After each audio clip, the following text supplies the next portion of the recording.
All right. So earlier today, I had a conversation with a young producer, and he was asking me about a video that I just made about the SSL 18 and how does it sound and should he get it and stuff like that, which, I do a lot of videos showcasing a lot of audio interfaces. I used to do a whole segment with just nothing but mics, and I had singers sing on mics so you guys can hear how the mic sounded and everything. And I've talked about cheap mics to expensive mics to cheap interfaces to very expensive interfaces. And I'm going to be very clear with what I say right now. If you get a good take, if you record your audio, your beats, or whatever into these mics or into any one of these interfaces, a good mixing engineer can make it sound really good.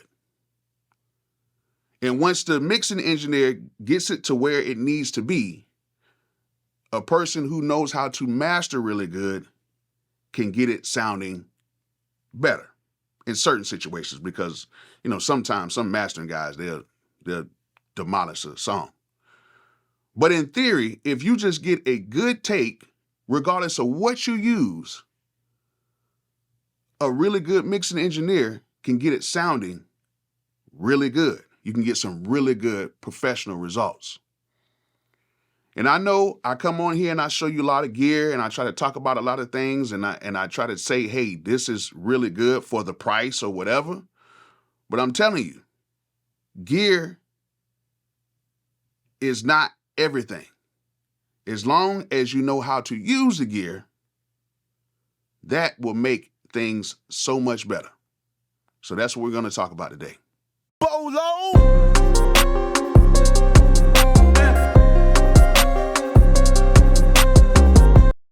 Now, I don't have any notes or anything like that. I'm just speaking on some of my experiences that I went through, and I'm just speaking on stuff that I've heard from people that are in the industry that actually, do these mixes and stuff like that for a lot of major artists and independent artists.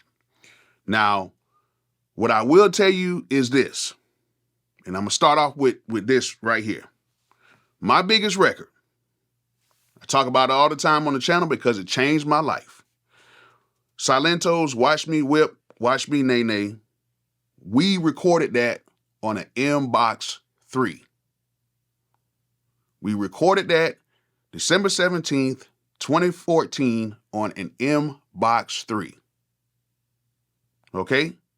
Now, granted, we did use a U87. That thing was beat up. It was beat up pretty bad. And the cord we used for that U87 had a little static in it because it wasn't the best cord ever. It was kind of beat up too. But we used an M-Box 3. We did not use any other processing going into Pro Tools. I had to use plugins because the preamp and the compressor that we use, for some reason, that particular day did not work. And what I used is I created an aux track inside of Pro Tools.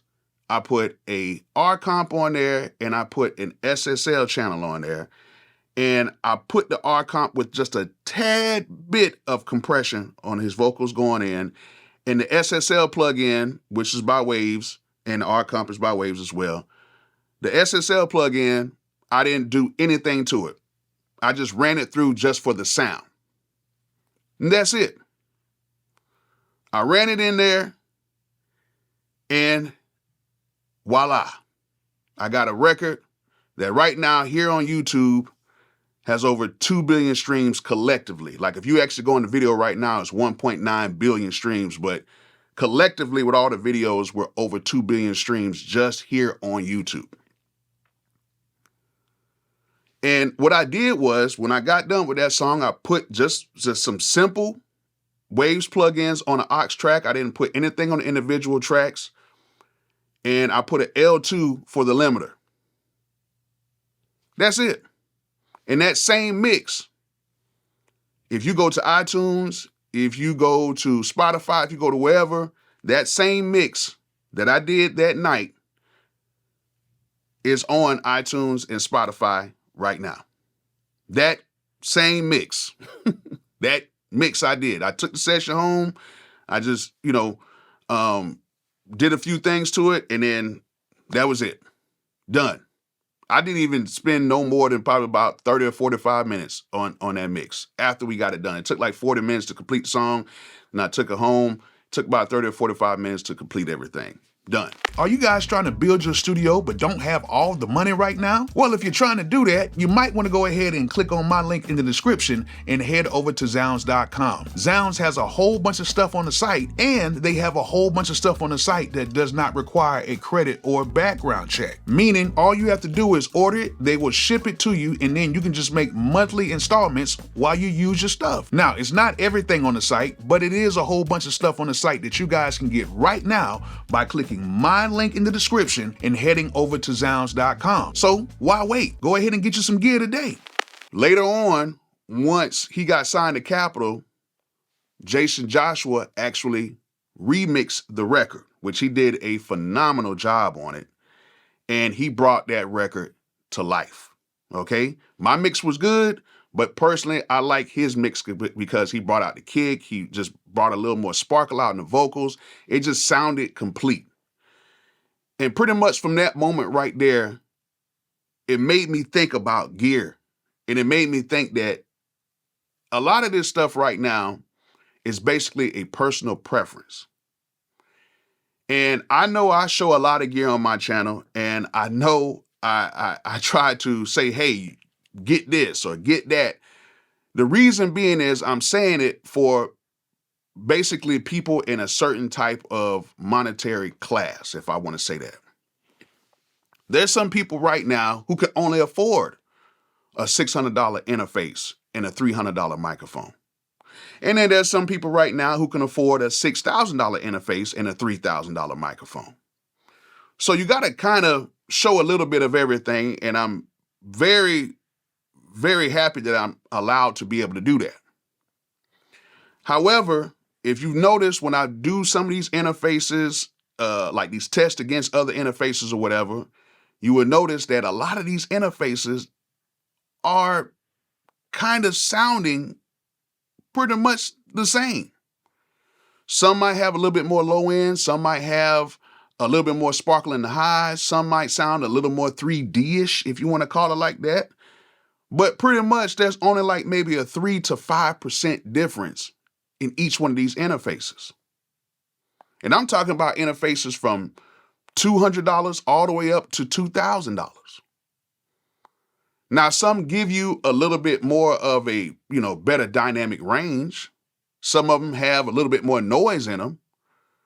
But we recorded a hit record on an Mbox 3, and a skilled mixing engineer took that and made it sound like we recorded it on $50,000 worth of gear. That's why I tell people that gear is cool, but it's how you use the gear. And another thing I try to tell people as well is, if you record the gear good enough, there is no mixing engineer, well, not none, I ain't gonna say none, but probably I would say 90%, 95%. But I don't think that most engineers are gonna sit down in front of a session that was recorded pretty decently and sounds good, and is gonna say, you know what, before I get started mixing this record, I wanna let you guys know that I don't mix anything that is recorded on a Focusrite interface and a Rode NT1A microphone. I don't mix those type of records. Like, there's not going to be a mix engineer that's going to say, I cannot mix this record because of what you use. That's what I'm basically saying. Because when we sit to mix off, he just mixed the record because I took my time and I recorded his vocals in good enough, and the beat sounded good enough to where he could work with it. And I'm trying to tell a lot of you guys right now that yes, expensive gear does help out. It does.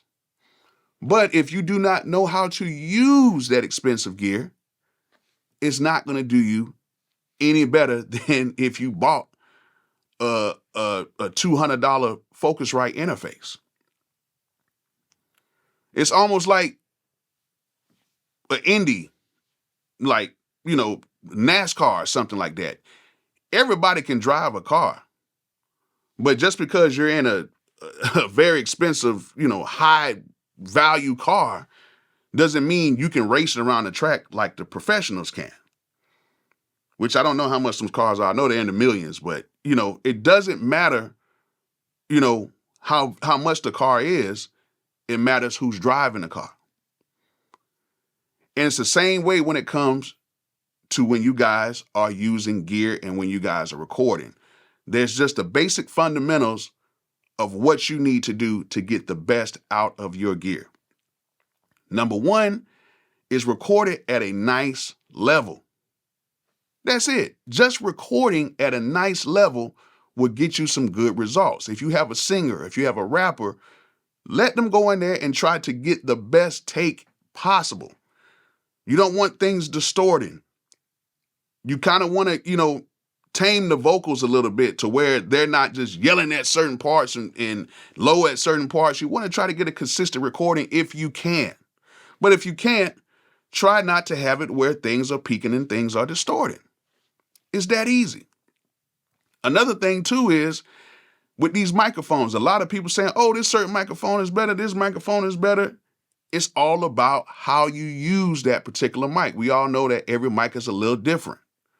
Some have more low-end presence, some might have more mid-range presence, some have more of a higher-end presence. But usually if you get a pretty good take on that microphone, you make sure that they're not too close to the microphone or too far back and you get it just right. That right there in itself can work. You might not even have to use that many plugins on it just to get it sounding decent. And then when you send it off to somebody who actually knows what to do and knows how to hear certain things better than you, then what they'll do is apply certain things on it and use certain techniques to get it sounding exactly like something that was recorded on like a $10,000 microphone and a $9,000 interface. It's not about the gear, it's how you use it. And that's why I want to come on here and talk to you guys, because I get so many people after I do these videos, they're like, oh, Bolo, I don't know why you're showing that particular interface. That interface is not going to be able to get professional results. Who are you telling? My first big record, like my biggest, not my first big record, but my biggest record was recorded on an M-Box 3. I have another record that I did vocals on that was a feature. We recorded that on the DigiDesign, the Digio 2. We recorded that session on a Digio 2 at my crib. There's another session that I did that got a ton of views and everything, and it's actually over like 200 or 300 million views. I think it's on YouTube. I think it has like 200 or 300. I can't remember. It's called "Girl in the Mirror." It's a remix that we did with Silento. I recorded his vocals on the Steinberg UR22, I believe. I recorded his vocals on that because we was in a hotel room and we had to get the vocals done for the artist. Once they mixed it, it sounded great. And the mic I used for it was, I had a Rode NT-18. I had an old Rode NT-18 I used to take with us on the road. And we would record after shows and we got it done. It's called Girl in the Mirror featuring Silento. You can check that. You can check out those vocals. We did that in a hotel room. Got it mixed, sounds good. And then, of course, over time, I bought more equipment. Like I'm a UAD type of a guy, so I bought a lot of UA interfaces and stuff like that. But if you put me in front of pretty much anything right now, I can get a decent result because I've been recording people for so long. I've been making beats and tracking in beats and stuff like that to where I know when things don't sound right and I try to correct it from the beginning. So I'm here to tell you guys, if you do not have the money to get the expensive stuff, don't sweat it. That's why I make videos about, you see a lot of Zounds.com stuff with cheaper interfaces versus more expensive interfaces. But just to be honest with you, a lot of those interfaces are a little bit cheaper just because they have less inputs and outputs. It doesn't mean the pre's are any different, but a lot of times they're cheaper because they have less inputs and outputs. The audio interfaces are phenomenal. The SSL interfaces for like $200 and $300 are phenomenal. The Focusrite stuff sounds great. Even the regular Focusrite stuff, not even the stuff that's in the red line, that stuff sounds good. You can get a good quality recording with that. But yes, expensive equipment does bring out some other stuff that you might not hear in the cheaper stuff, but it does not mean you cannot get a good quality song made with less expensive stuff. That's why I say before you take that jump, and I know I make a lot of videos saying, hey, try this out, or you might need to get this and might need to get that. Go to Zounds.com, click my link in the video description to get it. I say all that good stuff, which you should click the link, because they do have a whole bunch of stuff on there that can help you out. But what I will say is before you make that leap, before you buy that $3,000 compressor, before you buy that $5,000 interface, before you buy that $3,000 microphone, if you have stuff already, learn how to use it to its fullest capability first. Then, when you do that, then step up once you save your money and get something that you really, really, really want. But if you have something right now that sounds good, or if you're looking at something that may be $500, $600, $700, like I say right now, the quantum interfaces, they sound great. The PreSonus quantum interfaces sound great. If you want to get something like that, you can get it. I've been hearing people talk about the Motu interfaces, been sounding incredible. You can get that. But it does not matter what you get if you don't do the basics, and that is just making sure things are recorded in correctly. If you just get that one thing right, if things are recorded in correctly, then everything else can be worked out. Okay? I made a video with a $30 microphone. It's right here on my channel. I had a singer come in. She was a country singer. She came in and she sung on a $30 microphone, which was discounted. It came up to like $3 when I ordered it off of Temu, and it still sounded good because how we recorded everything in. So it doesn't really matter about the gear. It matters on how you record stuff in, and then from there, you can pretty much take it to get mixed. You can mix it yourself or take it to somebody else who mixes better than you, and you can get professional results with what you most likely probably already have. So I hope you guys enjoyed this video. Hope you guys enjoyed what I was saying. And like I always say, peace out.